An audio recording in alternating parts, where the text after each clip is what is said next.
یہ بڑا مشکل کام ہے میرے دوست، بڑا مشکل کام ہے۔ چند آیتیں قرآن کی سکھایا کرتے تھے، کوئی پیسے کا لالچ نہیں تھا، جبکہ قانون کا شکنجہ ایسا تھا کہ اگر کوئی بندہ قرآن سکھاتے یا سیکھتے مل گیا تو اسے فوراً قید خانے میں ڈال دیا جاتا تھا۔ السلام علیکم ورحمۃ اللہ وبرکاتہ۔ دوستوں زیادہ نہیں، بس تھوڑا سا وقت آپ کا لوں گا۔ گزارش یہ ہے آپ سے کہ پیغام کو پورا سن لیجئے اور سمجھ لیجئے یہ جو حضرت ہیں حضرت شیخ محمود آفندی رحمۃ اللہ علیہ، یہ کون تھے اور آخرکار آج ساری دنیا سے حضرت کے انتقال پر غم کا اظہار کیوں کیا جا رہا ہے اور لوگ جگہ جگہ سے دعا گو کیوں ہو رہے ہیں۔ میں یہی چند باتیں آپ کو بتانا چاہتا ہوں، بس گزارش یہ ہے کہ بات کو پورا سنیے گا، جب تک سنیں گے نہیں تو سمجھیں گے کیسے۔ سب سے بڑی کمی ہمارے اندر یہ ہے کہ ہم صحیح بات کو سننا نہیں چاہتے ہیں۔ آئیے بلا کسی تاخیر کے میں اپنی بات کو شروع کرتا ہوں۔ حضرت شیخ محمود آفندی رحمۃ اللہ علیہ، جو کہ ہم سبھی جانتے ہیں کہ خلیفہ تاج الشریعہ ہیں، حضور اختر رضا خان رحمۃ اللہ علیہ کے خلیفہ ہیں آپ، اور حضور اختر رضا صاحب رحمۃ اللہ علیہ بڑا پسند کیا کرتے تھے حضرت کو اور بڑی محبت کیا کرتے تھے۔ اور کیوں نہ ہو، چونکہ حضرت الحمدللہ ثم الحمدللہ اس ملک کے عالم دین ہیں، اس ملک کے شیخ ہیں جس ملک کے اندر چند سال پہلے حافظ بننے پر بھی پابندی تھی۔ جی ہاں، آپ کو شاید نہیں پتا ہوگا، لیکن میں آپ کو بتا دوں 1923 کے بعد ایسا قانون پاس کیا گیا تھا کہ ترکی کے اندر کوئی بھی دینی مدرسہ قائم نہیں رہے گا، کسی بھی مدرسے کے اندر دین نہیں سکھایا جائے گا، قرآن نہیں پڑھایا جائے گا، اور وہاں کلچر کو کسی طریقے سے انگریزی کلچر بنانے کی کوشش کی جا رہی تھی، جیسا کہ وہاں پر اثرات لوگوں کے لباس کو دیکھ کر کے نظر آتی ہیں صاف۔ لیکن یہ بھی آپ جانتے ہیں کہ وہاں ترکی میں ابھی جو موجودہ ہیں شاسن چلانے والے موجودہ راشٹرپتی ہیں، وہ شیخ طیب اردوغان، وہ ایک حافظ قرآن ہے، یہ الحمدللہ آپ بھی جانتے ہیں۔ لیکن وہ حافظ قرآن بنے کیسے اور بنایا کس نے؟ یہی چند باتیں آپ کو سننی ہیں اور جاننا ہے۔ حضرت شیخ محمود آفندی رحمۃ اللہ علیہ کے جن کا انتقال ہو گیا، اللہ حضرت کے درجات کو بلند و بالا فرمائے۔ آپ کو پتہ ہے حضرت حافظ اور عالم دین کیسے بنے؟ حضرت چھپ چھپ کر کے اپنے اساتذہ کے پاس جا کر کے تھوڑا تھوڑا دین سیکھا کرتے تھے، تھوڑا یہاں سے تھوڑا وہاں سے، دھیرے دھیرے کر کر حضرت حافظ قرآن بنے، پھر عالم دین بنے۔ لیکن پھر عالم دین بننے کے بعد حضرت نے اسی پر وقفہ نہیں کیا، اسی پر سکون حاصل نہیں کیا، بلکہ حضرت نے اپنے دین کا جو علم حاصل کیا تھا اس کو پھیلانے پر وشواس کیا اور محنت کی۔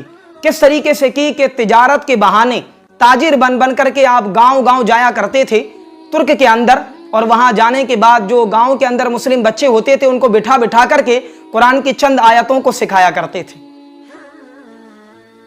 یہ بڑا مشکل کام ہے میرے دوست، بڑا مشکل کام ہے۔ چند آیتیں قرآن کی سکھایا کرتے تھے، کوئی پیسے کا لالچ نہیں تھا، جبکہ قانون کا شکنجہ ایسا تھا کہ اگر کوئی بندہ قرآن سکھاتے یا سیکھتے مل گیا تو اسے فوراً قید خانے میں ڈال دیا جاتا تھا۔ لیکن حضرت شیخ محمود آفندی رحمۃ اللہ علیہ، اللہ ان کے درجوں کو بلند کرے، حضرت شیخ وہاں بچوں کو بٹھا کر کے قرآن کی آیات کو سکھایا کرتے تھے، ان کی نمازوں کو درست کرایا کرتے تھے، کبھی سبزی کے ٹھیلے پہ جا کر کے، کبھی کسی دکان پہ جا کر کے، کبھی کسی میدان میں بچوں کو بٹھا کر کے، کبھی بچوں کے ساتھ کھیلنے کے بہانے حضرت بچوں کو حافظ قرآن بنایا کرتے تھے، عالم دین بنایا کرتے تھے۔ حضرت محنت کرتے جا رہے تھے، دھیرے دھیرے کر کے الحمدللہ حضرت کی محنت کا اللہ نے وہ صلہ عطا فرمایا، اس لیے کہ بزرگوں نے کہا ہے ہمت مرداں مدد خدا، جب بندہ ہمت کر لینا تو اللہ بھی مدد فرما دیتا ہے۔ حضرت شیخ آفندی رحمۃ اللہ علیہ نے ہمت کر لی تھی اور کمر کس لی تھی کہ مجھے دین کو عام کر کے رہنا ہے، دین کے پیغام کو پھیلانا ہے۔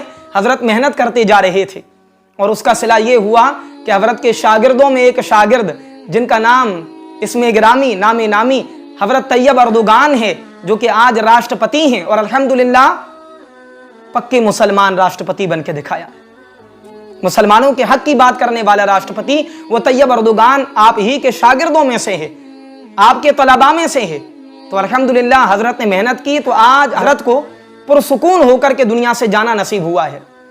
یہ بات ہمارے لیے بڑی غمگین کر دینے والی ہے، ہمیں غموں سے نڈھال کرنے والی ہے کہ ہمارے درمیان سے ایک حضرت جا چکے ہیں۔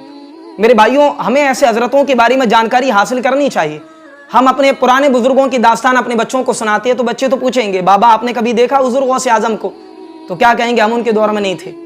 بابا کیا کبھی آپ نے اعلیٰ حضرت رحمۃ اللہ علیہ کو دیکھا؟ ہم ان کے دور میں نہیں تھے۔ بابا مفتی اعظم کو دیکھا؟ تو ہم ان کے دور میں نہیں تھے۔ بابا آپ نے آل رسول میاں کو دیکھا؟ ہم ان کے دور میں نہیں تھے۔ لیکن ہم اپنے بچوں کو ان کی داستان سنا سکتے ہیں کہ بیٹے اگر ہم حضور غوث اعظم کے دور میں نہیں تھے، اگر ہم احمد رضا خان صاحب کے دور میں نہیں تھے، اگر آل رسول میاں کے دور میں نہیں تھے، تو بھی اللہ کا کرم ہے، شکر ہے کہ حضور آفندی رحمۃ اللہ علیہ کے دور میں ہم تھے۔ اور بیٹا ہم نے حضور کو جانا کہ آپ نے کیسے کیسے دین کے لیے محنت کی تھی، کیسی کیسی دشواریوں کو، تکلیفوں کو برداشت کیا تھا، تب جا کر کے اللہ نے آپ کو ایسا دن بھی دکھایا کہ بڑے سے بڑے ملکوں کے بڑے سے بڑے راشٹرپتی آپ کے سامنے جھک کر کے بات کیا کرتے تھے۔ تم اللہ کے سامنے جھکنے والے تو بنو، اللہ ساری دنیا کو آپ کے سامنے جھکا دے گا میرے بھائی۔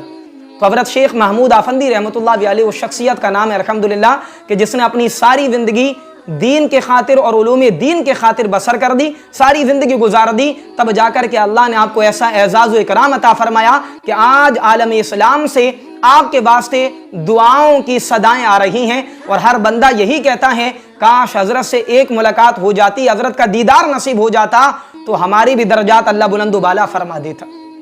عزیز دوستوں، اس پیغام کو لوگوں تک عام کریے تاکہ لوگوں کو پتا ہو کہ حضرت شیخ آفندی رحمۃ اللہ علیہ کی شخصیت کا اور کس ذات کا نام ہے۔ دعاؤں میں یاد رکھیے۔ السلام علیکم ورحمۃ اللہ وبرکاتہ۔